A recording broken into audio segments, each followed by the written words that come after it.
L'affaire fait la une du journal Le Courrier au Niger. 320 millions de dollars provenant de la vente d'uranium se retrouvent non pas dans les caisses de l'État, mais sur un compte bancaire à Dubaï. Le nom de l'actuel ministre des Finances, Massaoudou Assoumi, qui est aussi l'homme de confiance du président nigérien et qui était son directeur de cabinet à l'époque, apparaît dans les transactions. Antoine Delpierre. À la une du Courrier ce matin, l'affaire doit être suffisamment sérieuse pour que le ministre des Finances lui-même convoque la presse.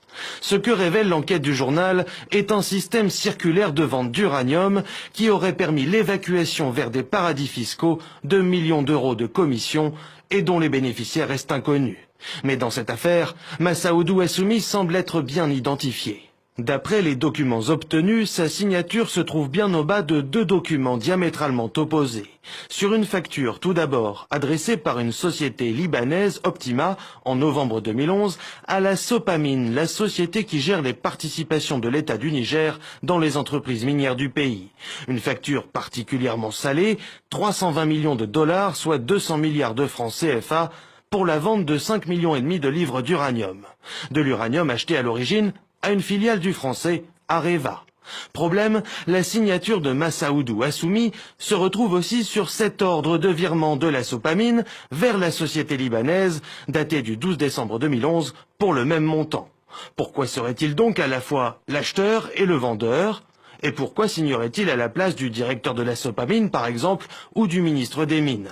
Réponse de l'intéressé, Areva ayant proposé au Niger de faire des bénéfices sur des opérations boursières, il avait pouvoir sur la Sopamine. Ça ne nous engage pas, on peut gagner de l'argent gratuitement. La seule manière, c'est que dans leur opération, dans leur transaction, ils mettent le nom de Sopamine. J'ai appelé le directeur général de Sopamine de l'époque. Je lui ai dit l'opération, voilà ce qu'on va gagner.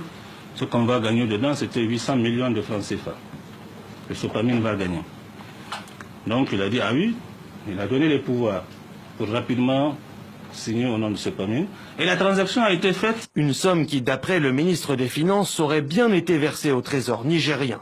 D'après lui, il y a donc bien dans son histoire Areva et la Sopamine, mais rien à voir avec les transactions d'uranium et les soupçons de détournement de 200 milliards de francs CFA.